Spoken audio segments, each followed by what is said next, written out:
Hey, welcome to the Drama School Audition Podcast. I'm Andrew with How to Get into Drama School, and my guest today is Grantham Coleman, an incredible actor, a fellow Texan, and a man who has been on stages nationwide. I'm so grateful he's here to tell you about how he got into drama school. Let's jump in. Man, Grantham Coleman, thank you so much for being here with me. It's an honor. I feel like I've been watching you perform in different ways and different manners for so many years now, and I'm just so happy to have you here with me. How you doing today? I'm good, man. Appreciate it. Appreciate you reaching out. This is always a good thing to be a resource, for other people. Hell yeah. And like you said, our goal here is to be a resource for prospective students who are making that embarking on the journey of auditioning for undergrad and graduate schools. Now you went to a performing arts high school, right? Yeah, I did. I went to HSPVA in Houston, high school for the performing and visual arts. Texas we didn't boys, have a what's name up? then. I believe now it's called Kinder PVA. Okay. Thanks to the Kinder family. And yeah, it's a great school, man. My high school experience was very, very special.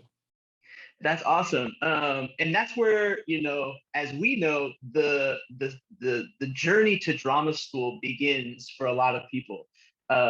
Sometimes it's in undergrad, they go to, a state school or they get another degree in something else. But for you and I, our drama school journey started in high school. I just want to hear, from you going to a school that was a conservatory for acting in high school. Did you have resources that you pulled from, like students who went to conservatories? Were you able to kind of talk to them before you auditioned? Yeah.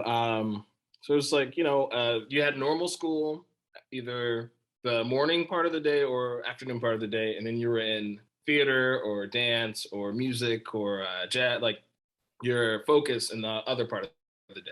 And so the freshmen and sophomores were together and the juniors and seniors were together. So like you don't really get to see them unless there's like a full, like everyone comes together for a meeting or something. So like you're always like, oh wow, so-and-so got into what school? Wow. Like, and you see them in the plays. So you're like, these are the people that you're looking up to. You're like, man, he's good. But it being Houston and like everyone's always like, man, yeah, Beyonce went to the school. Like, yeah, she went there for like a little bit. But she was also like in Destiny's Child, so she was like, she was gone. But there was always alums that you kind of hear about, and sometimes they come back to the school. Sometimes you get to talk to them, but mainly it's normal high school with conservatory like standards and practices for like learning about theater. And we would have a lot of we couldn't participate in like the UIL stuff, like in Texas. They have a rule where like if you're at a performing arts high school, you can't participate in like the competitions for like speech and debate and stuff, which might be like a lot of people's routes into drama. That was my route. Yeah. So I remember like I was like, man, those kids in those San Antonio kids are good, but we don't get to go compete against them. Yeah, I know for me and my brother as well, Anthony, speech tournaments were great because they were like mini auditions every time, right? Like you would go into a room, you'd watch some people perform, and then you had the moment from when you were sitting in your desk to walk up to the front of the room and drop in, tell a story, 10 minutes, and then you would be done, and you would do that over and over. So I know it was a huge help to me when I went into drama school auditions. I was like, man, I feel like I know what it's like to, go in, get to the front of the room, drop in and tell a story. Which I kind of want to talk to you about. When you were in performing arts school, doing shows, was it a part of your curriculum to, bring in monologues and work on monologues during acting class? Yeah, there were a few semesters where we would do this project called Physicalities, which was basically like take a monologue and assign a task to it that's not like inherent in the monologue. And like cool. I don't remember which monologue I did, but like my task was like making Kool-Aid. Like I was just there like going through it. And like the point of it was that through through actually doing something, the results won't be result based. Like you don't do the monologue going like, well, I'm angry, so I'm gonna be angry. It's like assigned to take you out of what you think the emotion is supposed to be, so that maybe the emotional sweat will happen. As some acting teacher once says, like emotions are the sweat of like trying to get what you're trying to achieve or whatever. That's amazing, because that sounds like my acting teacher always said, emotions are byproducts of strong intentions. Yeah. That exactly. They come naturally. She referred to him as like a baby needing to eat. That baby will cry, because that baby is hungry. That has such a strong need to eat that an emotion just comes naturally. That's awesome. Mm-hmm. So you're working on these monologues. But we didn't really have that audition, huh? No, go ahead. But yeah, I'm trying to remember if we auditioned for the plays that we did. And I think I remember we might have like auditioned, but the audition was never really going to lead to the parts were like assigned. Like, so I think, we didn't have like the UIL practice of auditioning and stuff. So in your senior year at the school at the time, you would have to compete in the NFAA, the National Foundation for the Advancement of the Arts, Young Arts program. Yeah. Which really kind of got me like plugged in and ready for the college audition process. Cause it's like, you got to pick 2 monologues. You got to work on them. One has to be classical, one has to be modern. You have to put them on tape, and then you send that tape off. Tell me about that. Tell me about this idea of, now correct me if I'm wrong, was that the first time you ever put yourself on tape? Yeah. Tell me about that experience. Well, I had a really lucky, like, kind of junior to senior year of high school. Like, I went and did the National High School Institute, the Cherubs program at Northwestern. Oh, cool. It's like 168 kids from all over the country. And you're there for 5 weeks to see if like conservatory training is something that you want to do for college. And loved it. Was like, oh man, like I'm pretty good. Like, I mean, 160 of us, like, I feel like I'm definitely in like the top 50. Like, I'm pretty okay. So I got back from that, feeling myself, like going into senior year at a performance high school. I was like, yeah, I did Cherubs. Like, yeah. And they actually hired an alumni to come back who she went to NYU to like help us work on these monologues. Because if you did musical theater, you do a monologue and a song. If you were doing just acting, you did 2 monologues. So we worked on them for like a month and a half. And then there was the day, it was a weekend, we had to come to school and like tape it.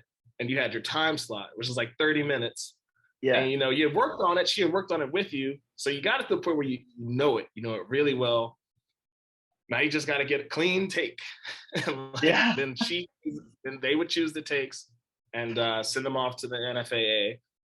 And then you wait like a month or 2, and then you get a number grade. And if you get a 10, you get to go to Miami for a week of like master classes. And so 4 of us from my class got 10s.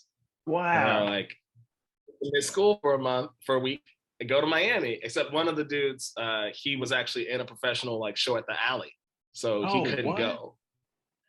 Yeah, like he's still one of my good friends, and he was like, man, I think about that all the time. Should I have gone and do this thing, or should I have like kept doing the show? But as far as like a high school experience of like it shouldn't be competition, right? At some points it is. Yes. But really, you can only compete against yourself and do the best you can do. So the process of like having someone tape you and be like, okay, like you're trying to do this for camera, but it's still a theater thing, and like wrapping your mind around that. Yes. It was weird, but it was really like an amazing opportunity. Like I had never been to Miami before. I was like a 16-year-old kid. Like but also like to start taking it seriously in a sense of like, okay, like this not only can be something I do as a job or whatever, but like think of it like an athlete in high school. Like this could give me a scholarship. This could get me to a place where I finished with a degree. Like and so, but I also got 2 of my best friends going with me on this journey, and like it was really cool. We got kids from all over the country. It's only like 20 kids, but 3 of us all came from the same school, and we're like, yeah, And my boy was with you Yeah, from Churchill, Justin. Justin Justin Broido. Broido, Yeah, and who I was had stole. also on the podcast like a few weeks ago. Man, tell him I said hey. I will. The monologue I did, I got from. Do you know Ben Mandelbaum? Yes. I stole his monologue. Well, he actually sent it to me after Cherubs. I was like, Wow. "Can I have a monologue?" He sent it to me. Was That's that what I used. Sunshine? William Master Yes, Simone? sir. Yes, it So that was my monologue. That's what I did. Yes. I love that piece. I don't know if it's played out yet. I feel like it's still a good because not a lot of people know that play or have done that monologue, but it's so hard. Yeah. And I cut it up. You know, I liked little things from different plays. You know, I kind of took little things, but because we talked about this on another podcast, but like auditions are such a rare thing in performance where the circumstances of the play are not truly matter. You need to know. You should read the play. It's great, but like it's the decision to speak and the decision to stop speaking, and what happens in between there is your monologue. You know what I'm saying? And also, like you can't do the whole play and a monologue. Like if you can, all power to you. But yeah, but like that's not necessarily the purpose. And you're absolutely right. Like what do we need to know as the audience in this? Because when you do one of those monologues that everyone knows, you kind of set yourself up to be in their heads, being compared to everyone they know or have seen it. Like which was always difficult with classical monologues because I found one that no one did. Like that was my like trick for it. And then like of course they make you do two classical ones. And the other one was like a funny one. And like if you can do some comedy in it, it won't be easily comparable. Right. But yeah, like it's always hard searching for the right one because I used to help kids and they'd be like, yeah, I think I'm gonna do Hamlet. And I was like, sure you want to do that? Sure you want to do that right now? It's because like a lot of these schools like they are opinionated and they are gonna like think something and go like, like I don't know. Yeah, I always like to say it's like they're looking at your auditions as a basis of who you are. You know, it's like they're saying you chose to do this. No one forced you into these monologues. This is how you wanted to show up today. So we always say like, you should be picking things that shine your light. Mm-hmm. This is a gateway into who I am and how I approach this work, you know? And if that is Hamlet, okay, let's see. Oh, I had it, right? It was my third. I had a backup to my backup to my backup. Yeah. So that was my third piece. And like, it's funny, like my first classical one I did was Benedict. And like, I got to play that role in my career. And I had Hamlet ready. And I got to play that role. So like, you're absolutely right about picking and speaking things that speak to you, that show who you are. Right. But also I would say like, the only way I can think of it is like, not to quote Lil Wayne, but like when I go in the studio, you better come with bars. Like, yes, you better be ready. Don't say, oh, I don't have my notebook or I don't have my pad. Like, no, like bars ready. So when you go in those audition rooms, like it is a little crazy, like that they say prepare 2, but we know 2 really means 3. And we know that like if a teacher is in the room there and they really want to see through, they're gonna be like, do you have anything else? Do you have anything else? Do you have anything else? Like, bro, and you have experience with Ken Washington. Love the man. Rest in peace. You know what I'm saying? Rest in peace. Love that man. But that man was historic for saying, oh, it's a nice resume. I see you did This Is Our Youth. Can I see a little bit of that? Oh, I see. Like I played Alonzo in The Tempest when I was 17. And he was like, I'd love to see you play this old man, you know, this king who has lost his son. I'd love to see that right now. So, you know, we did a little bit of that, but he really was like, I remember he just wanted to talk about text analysis. Like I didn't even do a monologue with him. He was just saying, okay, let's talk about breaking the text down. And we just sat and chatted for a bit. Like that's one of those unexpected moments. And that's kind of what I wanted to ask you is in your audition process, was there anything that happened in the room that was just kind of unexpected like that, where you were like, oh, this is actually it's not really about me auditioning. Well, there were some really great moments like that where, because I auditioned for a lot of schools, Yeah. and the good thing was all the ones I auditioned for, I got into. Oh, damn. There That's was, dope. which like I think was a benefit of the pieces, but also like you said, like that process of doing speech and debate and knowing like, okay, this is my time, this is what I'm here to do. Like I was like, this is what I'm here to do. I got Yeah. these pieces. I'm down to do whatever kind of work, like whatever like thing, like I'm gonna have fun. Like, I'm gonna go hard. I'm not gonna like throw this away. Because Yeah. you don't, even if you think you're in at one school, you never know. But I did have one. I can't say it was a bad experience, but I think it just spoke to the time and the place and maybe the school. And I won't name the school, but Yeah. I was doing. I did the Sunshine monologue, and I think I had done my Young Clifford from Henry VI Part 2, and then I did Oh, did you Benedict. do the monologue? I'm so sorry. Did you do the monologue where his dad has just been murdered? Yep. And Yep. bro, that's one of my favorite Well, Shakespeare let the monologues. vile world Such a end. gem, Yeah. bro. Such a gem. And not overdone. Like Yeah. I found it one day flipping through an old book, like a book that literally was like from the 40s or 50s of like just like classical monologues. And I was like, okay, well let me read this play because this monologue goes so hard. Like hard.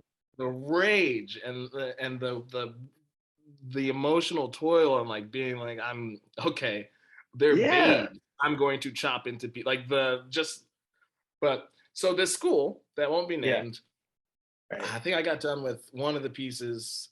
It must have been the Benedict because they were like, "That was really funny. That was really funny. Could you do it like?" I remember. She's like, "Could you do it like Dave Chappelle or Eddie Murphy?" And I was like, "Their stand-up's not the same. You just mean like blacker? Like, do you mean like a stand-up comedy? Like, what do you mean?" She's like, "Oh, like Bill Cosby." And I was like, "Okay, now I know you don't know what you're talking about because their stand-up's completely different." What? That's wild. But I didn't like say no because who am I to say no or whatever. But I did walk away from that process and like you take the note, you do the notes. But just because you had your heart on like set on a school or like a place, I was like, oh, if this is how, like, it's also their audition, which is I guess the point that I'm trying to say. Like, you're auditioning for a school, but you're also auditioning these people. Like, are you going to spend 4 years with them? Are you going to spend 4 years with people not understanding you or not actually seeing you or not having your best interests at heart? So crucial. And I'm kind of like, yeah, I was done when they said that, and I got into that school, and they were like, here's good financial aid. And I was like, I'm not going there because I can already tell it's just going to be a lot of miscommunications, and I'm going to have to like swallow a lot of like stuff being a black man from Texas trying to go to this school. So yeah, I was gonna say I had something to say. I got a full ride to a training program that they just couldn't stop talking about the stuff that I couldn't care less about. They were like, oh, well, there's more women than men at the school, and you can have these socialite experiences. I was like, y'all never talked about your faculty or your training, not once. You know what I'm saying? Like you weren't like, oh, we have this world-renowned teacher here. This is like, I was like, I'm just trying to get the best training possible. You know what I'm saying? It's not really about all these other things for me. Sometimes that works for other people, and it brings me to my to my next point, which is being able to decipher those moments, right? Where I think sometimes we as actors get into like negative self-talk. We start throwing things at ourselves of like, this didn't go the way I wanted it to, or this didn't, and kind of talk me through like, plan. Yeah, how do you deal with negative self-talk?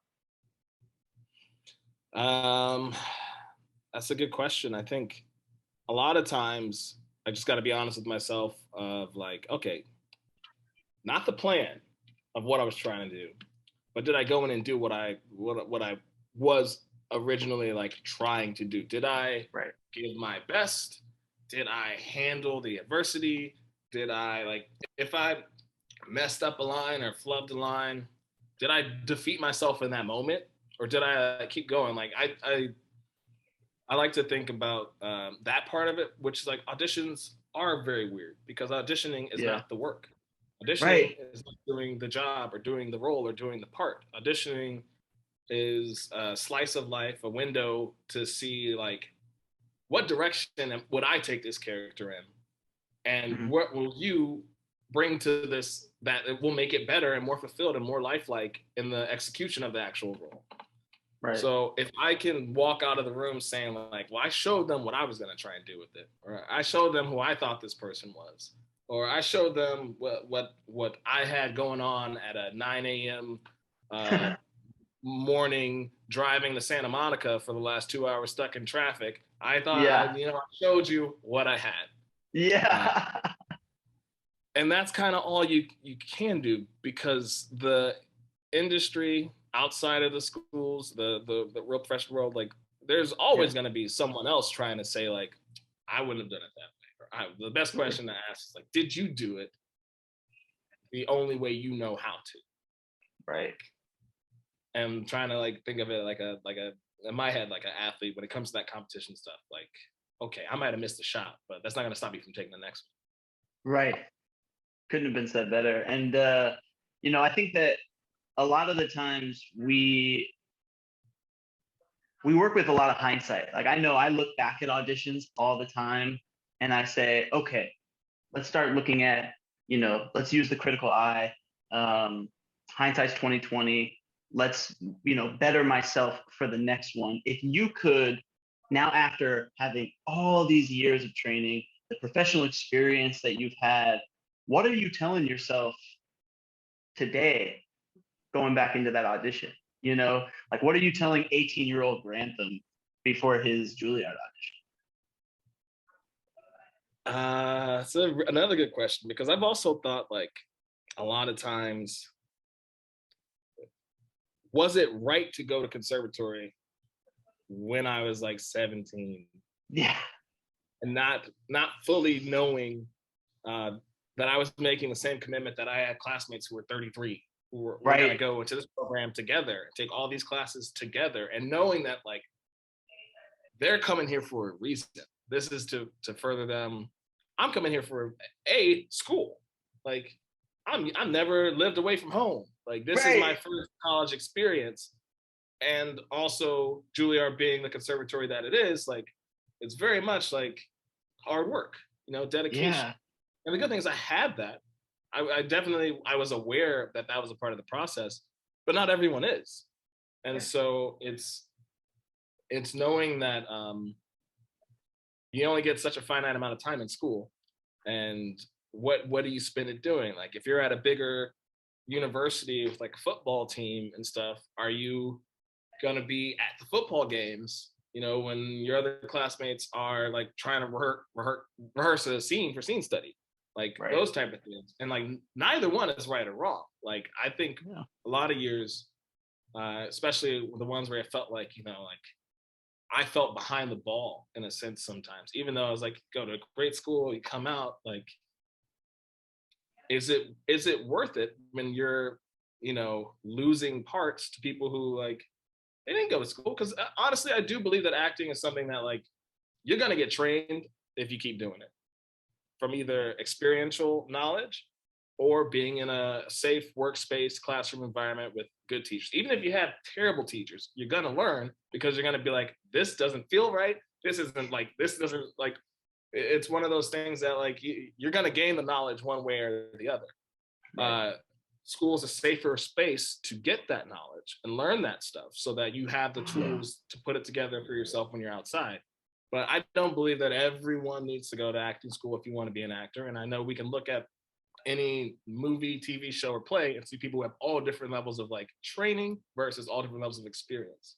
Right. And I'm now like 60% positive about my whole school experience, and like every opportunity and place that it laid a foundation for me to like fall back onto when I go like, I have no idea how to make a robot. How do I play a robot? Oh, well, let me go back to like my training. Versus like, that 17-year-old kid, like my imagination, your imagination is as equally important as your training. you know, and if you can hold on to that going through a conservatory process, you're going to be the better for it on the other side of it, because training is literally only a map for when you're lost. Yeah. Because a lot of times you instinctively know where to go. You don't need a map when you're driving home from your job. So you don't need to check your training map to get there. I love that. Man, I love that.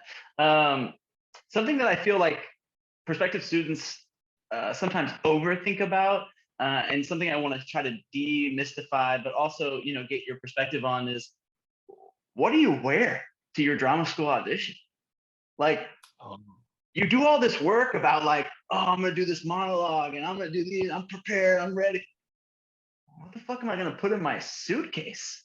You know, like, I remember I was a kid from Texas. What is my headshot gonna look like? Like, yeah, I was a kid from Texas. Yeah, that's so wild, bro. I was a kid from Texas. We're kids from Texas going to New York City to audition for these schools. I didn't know what New York City weather was like. It's February. It's just cold. You know what I'm saying? I was like, oh, I'm gonna wear my short sleeve shirt. And I was like, I made a decision that day. I can't do this. I gotta like layer up. You know what I'm saying? What did you wear? How did you come to that decision? You know, back then in 2007, 2008, I was rocking a button-down all black shirt and a button-down all gray shirt and a button-down all blue shirt, but with the sleeves rolled up. Got it. It wasn't necessarily time period. Like, I mean, like, you know, the Sunshine Month, like that could be the 60s, 70s. It's probably the 80s actually. But it could also be 2000s. It could be the 90s. Like, it's not a time period specific piece. And do I think you can wear t-shirts today? Sure. Like something that's like, like you see me now, I'm still wearing black t-shirts, black sweatshirts. You're still wearing a black shirt with no, like, you know, just no graphics. None of that. Something that you feel comfortable moving in, because like any school worth their salt is probably going to ask you to like do some sort of movement, or, you know, want to see you use the space. Right. But yeah, you want to look nice. I think jeans are appropriate these days. Jeans but like, yeah, definitely something that's not like, you don't need to wear. I mean, you can. You can wear a bright red shirt if you want to wear a bright red shirt. You can wear neon stuff. You want to wear neon stuff. But like, yeah, just know that like most of these schools are run by older people, and older people have somewhat more conservative views of what is appropriate and what is not appropriate. Also, you don't want what you're wearing to be a distraction from what you're showing. Yeah, it's just one of those things. It's like, it's never mentioned in, like, you know, they give you the thing, you're like, okay, write this artist statement, write this, get these monologues. It's not like, wear this. It's nowhere in that world. It's really like completely up to you. And that's kind of, going back, artist statement, I wanted to ask you, you know, did you find any struggles at, you know, being 17 and being asked to write an artist statement? I know for me, I was like, who am I as an artist? Like, what matters to me? Like, how do I sit down and like, I'm dyslexic. So, you know, reading, writing, those were also very difficult for me. Memorizing was very easy, and communicating has always been very easy, but putting it into the written word and saying, this is who I am as an artist. I want to hear about your experience with that. I mean, luckily, I had gone through these rounds of the Young Arts process, which led to Presidential Scholars, and like having to write essays and compose things, and like really trying to get a sense of yourself as a person, because these bigger universities also want essays, want all these other things. So a theater program asked me, like, that was kind of easier for me, because I was like, all right, this is, you know, who do I want to be? I want to be the best actor I can be. I want to be funny, and I want to do drama. I want to be able to do, you know, which I think is one of the funny things about conservatory training these days. Like, we are set up to be able to do Falstaff one night and Hamlet the next. Right. But the professional world isn't professional wants you to be one thing. They don't really want to see like multifaceted sides. So it was a great opportunity to be like, I want to be able to do it all. And I want to have the confidence and capability to do it. So that was kind of I think my artist statement of like, I want to be in movies and on stage and on TV. I like one of those, something that a kid would say, but like sincere. And it is difficult. It is hard to like try and nail yourself down, but I think that's part of the process of like, I don't believe that, like I remember a teacher once said like, if you could do anything else, do that. Don't do this because this is hard and this is like, actors have to be people that can do other things because our literal job is to pretend to be other people doing other things. Like that is the job. Like if you're playing a doctor, your job is essentially to be a doctor. Yeah. So I don't think that there's any one way to do anything in this life. And if the artist statement is something that like I myself, if I was a kid, found myself struggling with, that's my artist statement. I want to come to a school where I can find out, you know, who am I as a performer? Who am I as a person? Is my moral compass gonna like help me portray characters with somewhat bad moral compasses, or like, you know, I like using it as a way to ask the questions rather than trying to just be like, this is the best answer. Like I do everything perfect. I'm a perfect human being. Like, well, if you're a perfect human being, why are you going to school? Why are you going to school? And it couldn't be, man, that's so refreshing to hear, because it's something that we talk to prospective students about all the time, is not going into the room doing what you think they want to see, but doing what you know shines your light. Right? It's not about trying to fulfill some unknown expectation. And I wish somebody would have told me that when I was writing my artist statement, because I feel like I was trying to come off so smart. I was trying to come off so well read and versed. I had a brother who had already gotten into Juilliard and had the experience of being able to kind of hand me some of the things that he was getting. So I was writing it like, I'm already, and I should have just been like, I don't know who the hell I am. I have all these resources and all these things, and I'm super grateful. But honestly, it was kind of like a flood of information, you know, and I didn't really know at the time at 12, 13, 14 years old what to really do with all that information, much less by the time I was 18. I feel like I was just like trying to flex on these dudes, which they, you know, I just imagine a guy like Richard Feldman reading this thing and being like, okay. You know what? That was you. That was me. I literally, like, I remember my whole first year, they were like, your questions aren't helpful. And I was like, what do you mean? They're like, all you're trying to do is like figure out the right way to do stuff. Because I wanted to do the right way. I was like, okay, yeah. Like, no. Y'all giving other people like these general notes. No, give me like something I can use, because I already know that. I literally was like, I already know that. I went to a 4-year conservatory high school. I know this stuff. And they're like, just wait, be patient. Like, yeah. But that was true to who we were then. That was true to who I was. It's true to who you were. Yes. So there's no wrong way. I think the only wrong thing that could be like, you got to do something that shines your light, but be able to take a note. That's like, I think that's like literally the most important thing in acting, at any level, in any room. And just because you don't agree with the note, you don't have to agree with the note. Just take the note and try it. Right. And what I like to do is when I don't like a note, I try it so hard that I prove to them that the note was a bad idea. Which sounds very vindictive, and it is. But the thing is, like, you're probably both right, and the truth of what it is lies in the middle. You had an idea, you tried the idea. Your idea inspired them to have an idea. And you're like, well, that's what I was doing. Right. That's one thing that no one ever wants. It's a waste of time to say that's what I was doing to someone who literally like know that your idea inspired their idea. Yes. And try it. Try it out. Try it. Let them see that you're willing to do their idea 150%. Yes. Did anybody in a drama school audition, whether in a callback or in the first audition, did they ever change the circumstances of your piece? Change things. Yeah, all the time, all the time, just to see if I could take a note. You know, like okay, like what if? And the best thing sometimes were like once that made sense. Like okay, I did Benedict, and they were like, all right, well, like, what if she's like right outside the door? I was like, oh, I never thought of doing it that way. Whoa. And it completely changed like my levels and my volume, and like it gave me an opportunity to go and play stuff at the door, and then like I actually kept that in other auditions. Like so cool.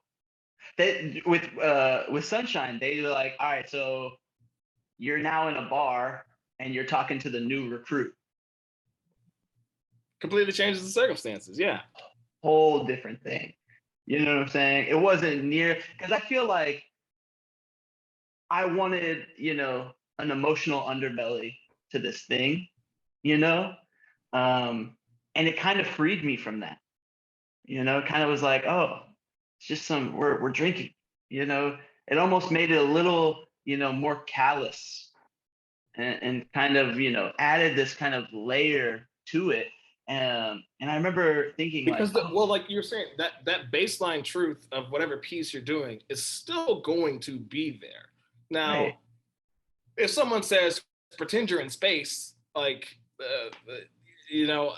yeah, like that might make the truth harder to like access, but the experience, like school is a place to try stuff that you don't get to try anywhere else. Yeah, like, it wouldn't necessarily make sense to try, or that you never get the opportunity to try it again.